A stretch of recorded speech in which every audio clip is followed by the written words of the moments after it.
1, 2, let's go!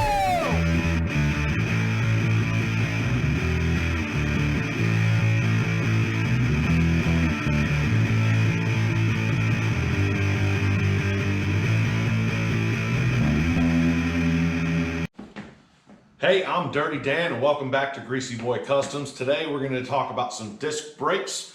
We're going to convert Bobby's 47 Ford pickup from drum brakes to disc brakes with a kit we purchased from Speedway.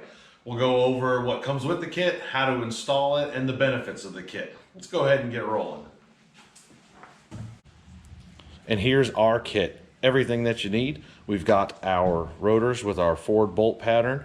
They come in at a little under 12 inches. You've got all of your bearing caps, hoses, clips, calipers and hardware, adapter brackets for the calipers, brake pads, and your wheel seals, spindle adapters, and all the other hardware that you will need. We're gonna go ahead and get started on this job by getting this front axle jacked up and our jack stands in place and tearing down all the old parts.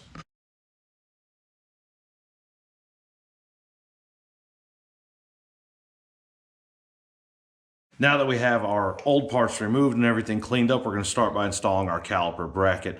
And as you can see, you've got a bolt, then the provided spacer and nut and the bracket in that order.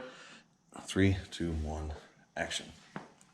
Now that we have all of our old parts removed, we'll go ahead and install our caliper bracket, and we've got our bolt, our 5/8 spacer bracket, and the swedged lock nut. Now, if you're using the flat steering arms instead of this factory style arm, they do come with a shorter spacer that you will use, and they say so in the instructions. We're gonna go ahead and run these down, and then we'll go back and torque them to the spec provided in the instruction sheet. The next thing we're going to do is install our bearing spacer adapter. Now this is a tight fit that you will have to drive on. You can warm this up a little bit, but you don't really want to heat it up with a torch and discolor it. But warm it up and go ahead and drive it in.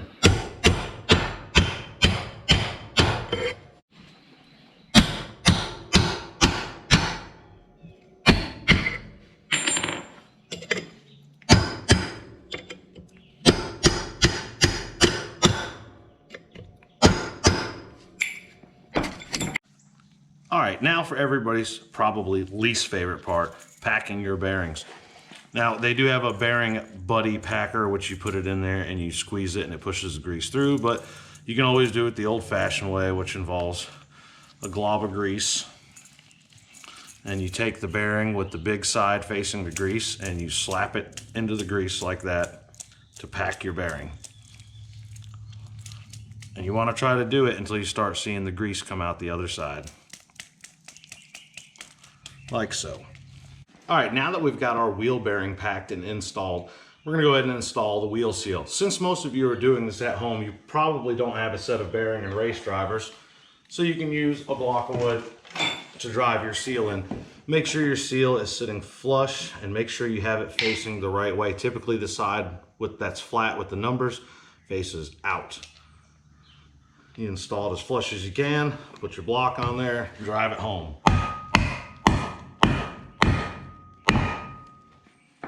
All right, and you see we've got nice flush mounting. Everything's good to go. We did have it on a block of wood so we don't damage the face. Now we'll go ahead and pack our other bearing and get ready to install.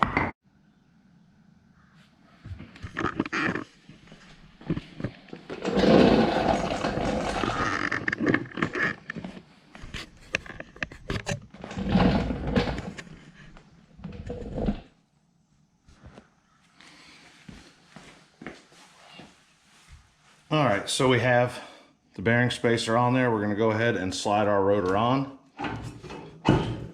Keep it like that.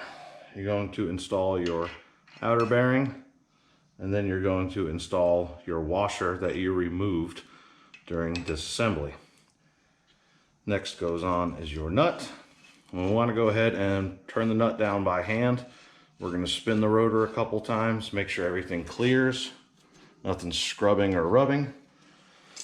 And then we're going to go ahead and tighten this nut down, but we're going to tighten it pretty snug, and that's called preload. Then we're going to back it off just a little bit, about a quarter turn, and let it freewheel. At this point, You're going to locate your holes for your cotter pin, and we're going to go ahead and get that installed as well. All right, now we've got our cotter pin in. We've got the excess folded over on each side. You can trim a little bit of this off if you want, but I wouldn't go too crazy. Next, you're going to put your bearing cap on. And this is a dust shield to keep it from getting dirt and debris inside. And it's actually fairly important. A lot of people skip out on it, and they really shouldn't. Get it straight and drive it home.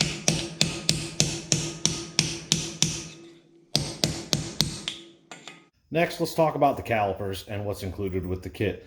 Now, it does come with these two metal sleeves. These sleeves are installed right here. There's a rubber bushing in there. You just kind of push these in and your caliper pins will guide through it. The brake pads, this is your outer pad. It just kind of goes in here, and as you can see, it has a little ledge that it sits on right there. You just pull it up into place, and there you go. The inner pad comes with this metal clip you need to pop on here, and this clip holds it in the piston. Again, you just set it in there and snap it in. Now your brake pad's in there nice and secure. Let's go ahead and get it mounted.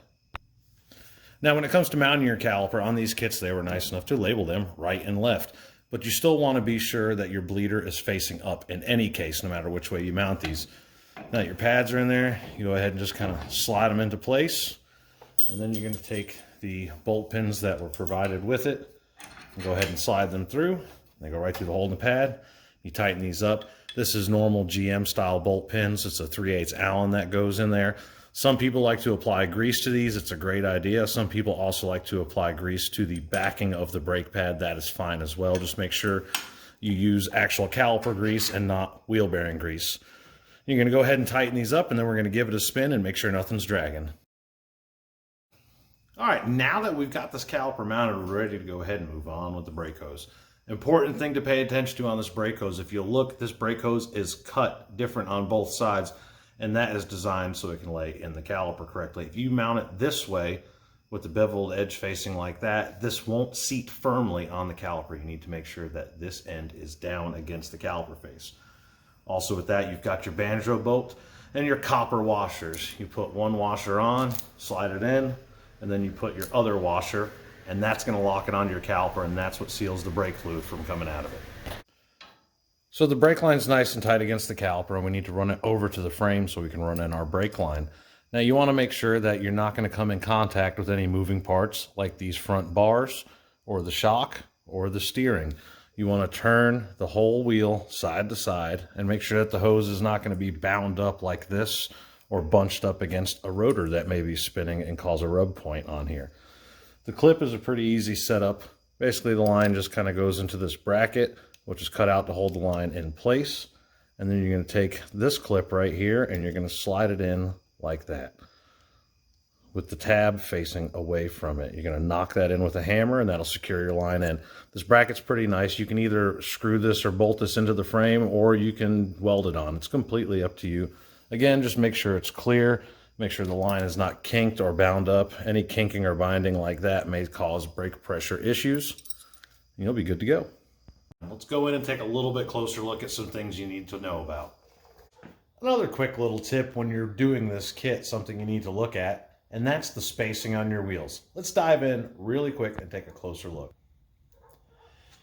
As you can see by the little bit of rust on here, our wheel was actually rubbing on the caliper, so we had to get an adapter kit anyway, which spaced the wheel out. Pay attention to the diameter of the inside of your wheels versus the rotor and the caliper. Now, everything looked like it was going to fit. Sometimes that's not always the case. All right, hey, that's going to wrap it up today. Thank you for stopping by. All we got left to do on this thing is bleed the brakes, seat the pads, take it for some test drives. If you have any questions about anything I did, feel free to email me at greasyboycustoms@gmail.com or hit me up on any of my social media sites, including YouTube, Instagram, and Facebook. Thanks for joining me. Can't wait to see you next time, and happy hot rodding.